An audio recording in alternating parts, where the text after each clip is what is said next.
So just yesterday, I know we were just talking about Anthony Edwards. The NBA made their list of top 5 players under 25, and that list was obviously Luka was at 1, and then you got Anthony Edwards at 2. We got Victor at 3 already. Then we got Tyrese Halliburton, Ty's favorite player, at 4, and then we got Ja Morant at 5, which is also interesting. So I want to know how you all feel about that list. Blake, you got the floor on Wemby. Man, the first couple of games, Wemby's been pretty good. Exceptionally good. Great. Yeah, great. At least for a rookie, but I just can't fathom putting him over two established players in this league. It's just like I feel like we do all the coverage, like okay, he's doing some great things, but it gets to a point where it's like, come on, man, we gotta bag back a little bit. Like now, saying he's better than Tyrese. Tyrese has been a top, I'll even say top 5 point guard in this league for the past 2 years now. Ja's been a top 5 point guard, past 3 years.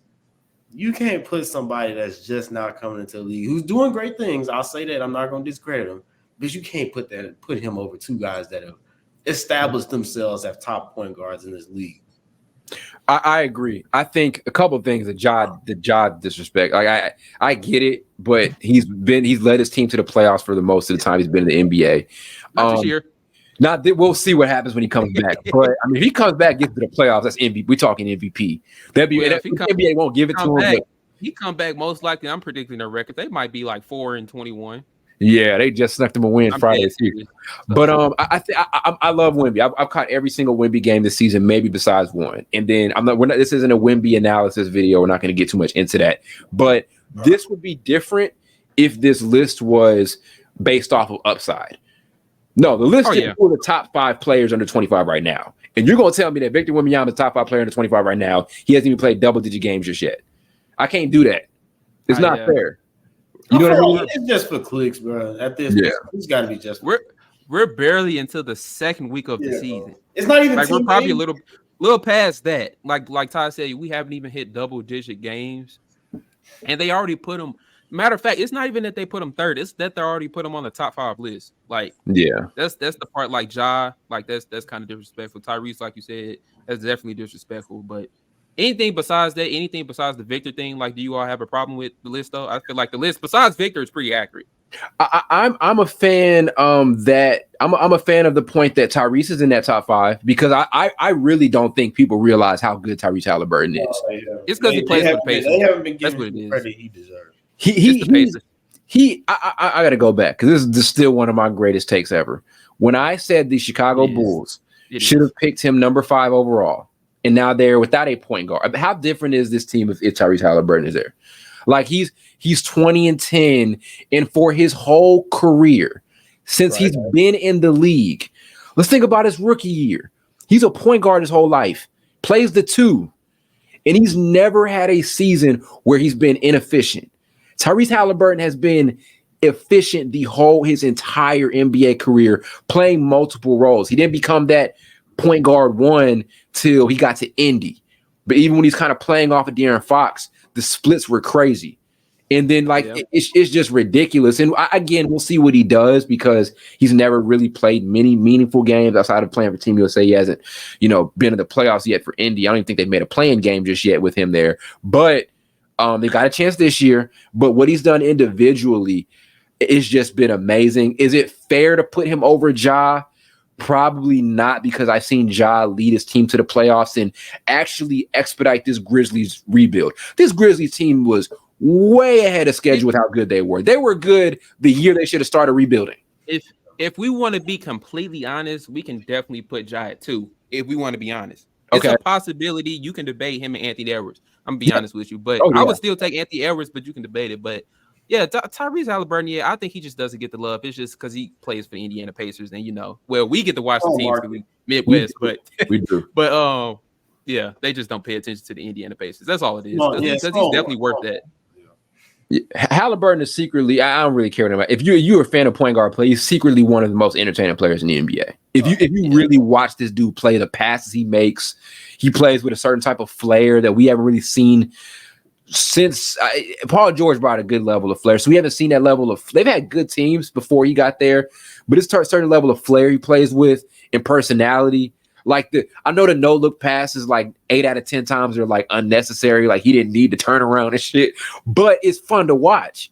So Tyrese Halliburton is great. Like he's probably outside of Kyrie, he's probably my favorite point guard to watch right now because he's like I don't like he just plays that role, that position so well, consistently makes the right play. I'm a big fan of him. You mentioned the rest of this list and just kind of going down here, Carl. Let's see what else we had here. So I mean, at 6 was Cade Cunningham. They had him over Zion Williamson, Darius Garland, LaMelo Ball, and also had him above Tyrese Maxey, way below the 10. Tyrese Maxey not way below, but Tyrese Maxey's at 11. Do y'all think Tyrese Maxey should be falling that low? I thought that was bogus having him fall that low. I think so. Where you say it was at 10? Yeah, 11. 11? Nah, he shouldn't be that low. Yeah. Maybe 7 or 8. Maybe 6. Top 10, at least close to as close to the top 5 as he can get. I'd happily put Tyrese Maxey over Cade Cunningham. Like maybe if we're talking upside, maybe, but I've seen Tyrese Maxey go to the playoffs, play for one of the most scrutinized organizations in the NBA, and actually play very, very good basketball. And another dude who's efficient as hell, but he's different because he's just a scoring-minded player. And he's like to be a young scoring guard and be that efficient and play through so much turmoil too, like. He was there during the Ben Simmons and James Harden saga, and he still played high-level basketball. Like I'm putting Tyrese Maxey 6, and you could. It's gonna sound crazy. I don't really care. He's not the best player on this team, but you could argue Ja in him. You could argue that. You could argue it. Maybe it's an argument. They're two different players, but it's an argument. I think after this year we'll see, because now. He's Philly's second best player right now, and he's going to play that. Yeah, he's going to play a bigger role, have a lot more responsibility. So, yeah, I almost wish this list was top 20, like 25 and under instead of 25 and under. I mean 25 under because I think De'Aaron Fox will be on the list, but it says 25 under. So okay, yeah, Tyrese Maxey at 6. That's not too bad, but the Victor one is crazy. Like 2.5 weeks of play, hasn't hit double-digit games. Now, like Todd said, if it was upside, he'd definitely be. He'd probably be 1. I'm be honest. Yeah, if it was upside, he'd be 1 because everything you want. Yeah. I'm starting to think, and it's not even that. I'm starting to think, like we all know how much we love Luka. Like Luka might be the undisputed one, but I'm just really starting to think as Anthony Edwards just gets better and better, is he going to be that one? If Anthony Edwards plays defense, keeps playing defense like this, and if the Timberwolves, I mean, it is a shot in the dark because it's just tough. But if the Timberwolves make a Western Conference Finals playoff run, if they get that deep, then I think it's a conversation to be had. Well, how about if they matched up, if the Mavs and Timberwolves matched up at playoffs and the Timberwolves win? Is that enough to bump them? Hypothetically, would they go first round and then the Timberwolves beat them? Because Anthony Edwards is a possibility that he can be guarding them sometimes. It's a possibility. It would have to be better than in that series. Like if it's one of those things where Luka's the best and guys don't step up, then it'll still be the same after that. But Anthony have to have bested Luka that series for us to consider that. That's what I'm saying. Like he's averaging close to 30, but he's also doing his job on the defensive end and kind of bothering Luka a little bit, make Luka shoot, I don't know, inefficient numbers or inefficient percentages. I don't know. If Luka goes like a 30-point triple-double and he still loses. Well, hell no, I ain't gonna say it then. Yeah, like if Luka still does Luka things and they still lose, and I think we'll still look at Luka as number 1. But if Ant completely outplays them and the Timberwolves end up beating them hypothetically in a playoff series, then yes, then I think we would start looking at Ant as better than Luka Doncic.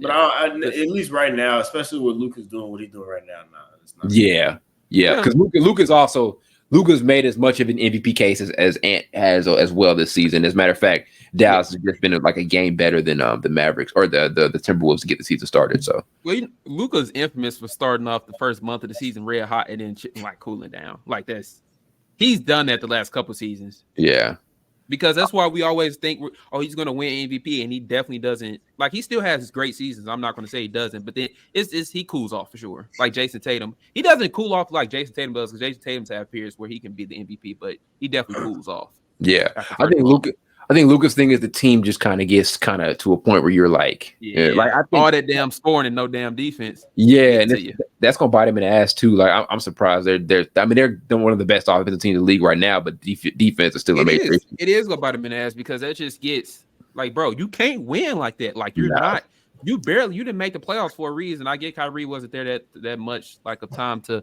kind of get his camaraderie together with the team, so that had something to do with it. But if they go out through this season and they're barely 500, I don't know what to do with this team because that's a possibility to me. Because if you don't play a lick of defense and you just think you're going to outscore everybody, that's not going to work.